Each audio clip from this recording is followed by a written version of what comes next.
even if I flub a line here and there, or, something doesn't feel totally right, I just try to stay in the moment as present as possible and follow my simple specifics, and then just be that version of myself as much as I can throughout the entire take.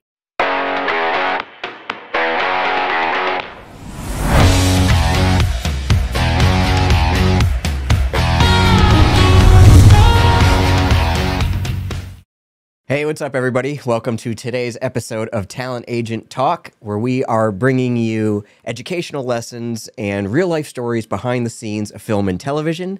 I'm your host, Jason Lockhart, a film and TV talent agent, and our badass guest today is Regina Ting Chen, also known as Counselor Kelly from Stranger Things and many other great roles. How you doing? I'm really excited. I'm excited to have you here, and I'm sure everybody's excited to watch. I'm just like a ball of energy, just like, stop it, Regina, don't explode, don't explode. Oh, I love that. I know your energy really is infectious, though. Like, I think it comes across in your tapes. Thanks. Yeah, especially like I wake up at 5 a.m. every morning. So as soon as I get up, I'm like, today is the day, every single day. And I'm just like, boom, let's go. What can we do? Right. You never know what exciting thing can happen that day. You're always like a phone call or an email or text message away from something exciting. Oh, yeah. You're always putting out good work. Yeah. Oh, thanks. Speaking of which, so there are all these fan theories about the character and that she could be part of, the Upside Down or what, like, do you have any idea or do you have any thoughts or feelings on the character beyond what you know? I have no clue. I get asked this question a lot. Like, especially like closer friends or like younger kids are like, can you tell us what's really going on? I promise I won't tell my friends or something like that. But no, I just love that when the storytelling is so strong and there's so many possibilities. I don't know. I just feel like it's just so exciting that people can draw so many conclusions from small little details. It's amazing that there's such a strong and smart fan base that can pull. All these people should like go into like detective work or something. Because like I wouldn't even have noticed some of those details that they pointed out. But no, I don't know. But I hope so, and I can't wait. Like whatever the results are, I'm like, she's probably up to something. I mean, how could so many? I don't want to spoil it. I'm sure everyone has seen it by now. Like how could so many kids be in like so much trouble after seeing me? I agree. Dun, dun, dun. All right, so take me back to the audition. You remember getting the audition and like what were some of the choices that you made? So first of all, lost my shit when I got the audition because I am a huge fan of the show before and during, all of it. And so I mean, it was just a guidance counselor. That's really all it asked. And I was like, okay, I'll just play it like kind of like a therapist, very nurturing, how I would speak to a kid if they were going through something really hard, maybe a little more grounded, So that's kind of like, I'm very specific when it comes to my auditions. I like simple and specific. So I was like, okay, just calm down the hyperness and just be there for the kid. So I sent that tape in and I actually got a redirect, and the note was from casting, play it kind of like quirky friendly, which I was like, what does that mean? Oh, I don't know how to be quirky or friendly. No. I was so excited. I was like, oh, so I should just be myself? ? And then like when I taped it, I was like, I'll just be myself, period. It's like those specific things that I tell myself, instead of questioning all these things, I just kind of make a statement in my head and then I just go for it. Even if I flub a line here and there, or, something doesn't feel totally right, I just try to stay in the moment as present as possible and follow my simple specifics, and then just be that version of myself as much as I can throughout the entire take. And it was so much more fun to play it as me. Of course, different levels of me, but it was really fun. Oh, that makes you stand out because no one else is you. That's right. There's for one everyone. of you. Yes. In the whole world, if they're watching 100 tapes, you're the only one that's going to be you. And the more you bring you to it, the more you stand out as unique and different and an interesting option. Yeah, and it's in some ways easier, like not to overthink it or try to mold yourself into someone else. Just bring that version of you. I love that. So take me to the booking now. If you're an actor and enjoying this episode and this story with our host, Jason Lockhart, then you're going to want to listen up. Get Seen's biggest event of the year, the Southeast Actor Conference, is approaching quickly. It's a 3-day in-person event right here in Atlanta, June 7, 8, and 9. And Jason is going to be joined with another 12 industry pros, along with some of the top instructors here in Atlanta as well.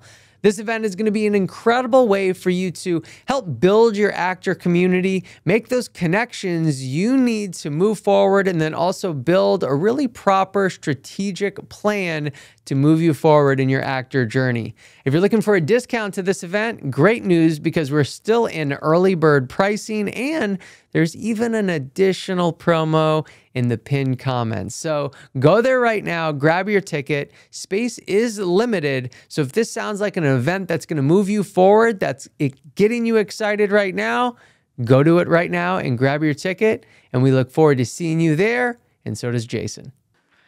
You remember where you were? What happened? I was in the car driving. It was like 9 p.m. at night when you called, and you're like, "Hey, guess what?" And then it was like there was like a hurricane going through, I think, and I like didn't know how to drive anymore. You told me, I got so excited, I was freaking out, and then I pulled into a gas station and just stopped the car because I was like, I couldn't, I couldn't even process it. I was so stoked. I'm gonna start crying. Oh my God, because it was like the first role where I could put more of myself into it. Oh my gosh. Why am I emotional? I was so excited to just get the chance to do this. And I thought, wow, really being yourself and putting in the work, it'll happen at some point. I don't like putting a timeline or a duration or like deadline goals as far as timing goes, because we don't know in this industry. But if you're just yourself and you just do the best you can, something will come up along the ways. And God, you're making me emotional. I'm so excited.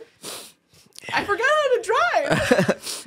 But that's what it is. It's like, it's so competitive and it's so hard, and we all want it so bad for you, and I can't even imagine like when those rewards come. So then take me to set. Okay, so now you're on set. Who are you working with, and like who's the coolest? What was going on? Oh, so obviously I got to work with Sadie, and she is so down to earth, so nice. Like, she's just a fun human being who's really gifted and talented. And I think her journey is, she just started as kind of like one of the the kid friends, and then look how much it's blossomed, and she's just being herself and putting in the work. It's great. But yeah, the set was amazing.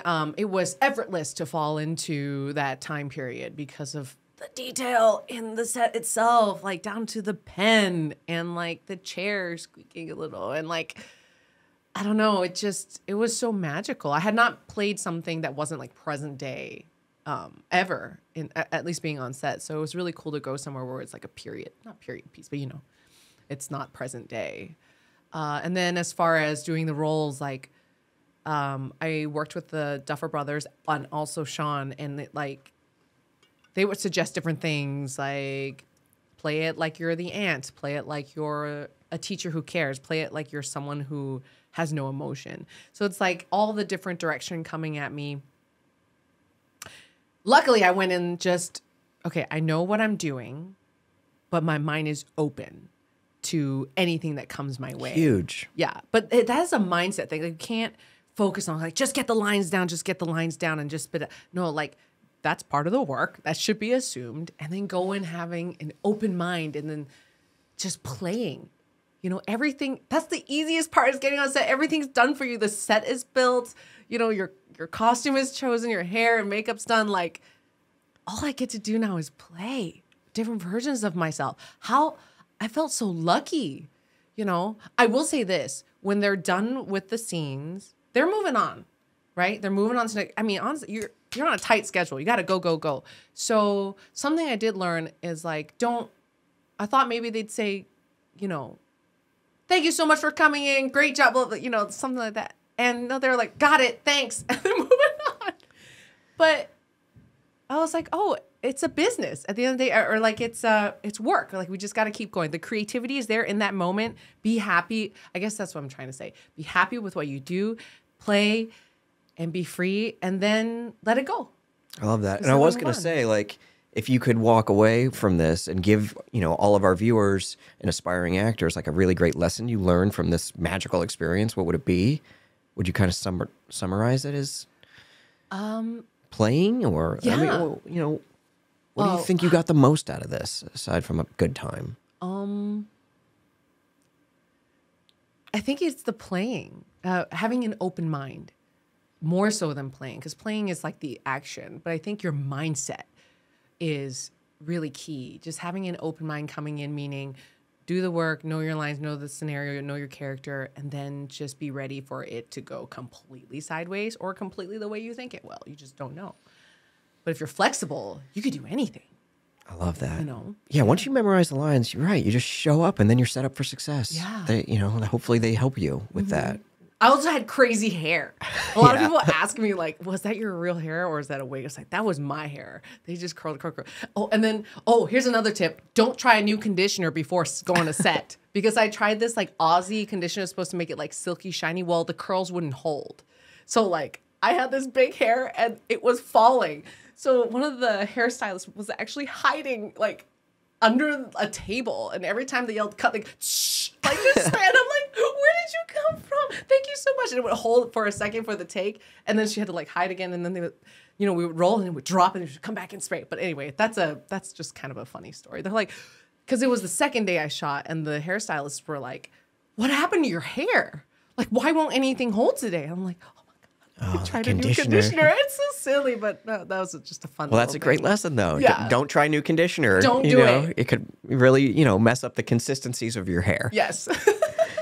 So, last question: do you have any dream role out there? Because we can't really acknowledge if you're coming back on Stranger Things or not yet. Not yet. You know, this question I get a lot. I mean, I think every actor gets this a lot, and I think I don't have a specific dream role, but I've worked really hard in my life to become very, like a really strong woman, not just in my mind, but also in my body. Like, I am a kickboxing coach and I do a lot of sports, but I didn't grow up as that person. So I'd love to do something where I can show my strength and also my skills as a fighter. Not that I actually fight people, but I have the warrior spirit, like, first thing when I wake up. So something like that, and just kicking ass and fighting for a good cause. I know it sounds so cheesy, but it would be so rewarding. It kind of sounds like a lifelong journey and a transformation that you're proud of, so you want to showcase that mixed with your art. That makes perfect sense. Yeah. And I want people to be inspired. Like, I wake up every day hoping to, like, help people just know that they can do more, but it's in their control. So if I can do it, I want to show them they can do it. I love that. And I hope that everyone takes that so seriously. Very. Well, as a thank you today for being a special guest on our show, what if I were to tell you that you've won a free car? What? So I have this very exciting bag here. It says, "May the force be with you." This was a gift from Sarah Carpenter. So without messing up our mics too much here. Wait. Stick your hand in, don't look, and pick out your car. Oh my God. Okay. You know, I'm a huge Star Wars fan, right? Did not know that. Oh my God. I'm all about the animations. What'd you get? Bad Batch is really good. Oh my God, it's so cute. I actually can't even see. I can't even say. It looks like you got a 70 Plymouth Barracuda. A 1970s it's Barracuda. So cute. I get to put it in my desk on my office desk for my dude. I love that. God. Well, thank you so much. Thank you for being here. It's huge. So Well, we really appreciate being here today. I want to say thank you to all of our viewers. Thank you to Jesse Malinowski and Get Seen for producing our show. And I would like to say that if anyone watching would like to be a guest on this show and you've got an exciting booking story or a strong educational lesson from set, feel free to pitch your story to talentagenttalk@gmail.com. Again, that's talentagenttalk@gmail.com. Thank you so much. Thank you, Regina, and I hope that something good happens to you today. Thanks again so much for watching. And if you loved that story and were interested to learn more about the casting office that actually cast that show, then I have some really cool news, because our sister show, Get Seen Unscripted, actually had them on the show. So you'll see it right here. Do not miss that episode. Over an hour on one-on-one with that casting director, talking about things that they like, don't like, to help give you the edge in your next audition. So thanks again so much for tuning in and watching. Make sure to subscribe if you haven't already. We'll see you on the next one.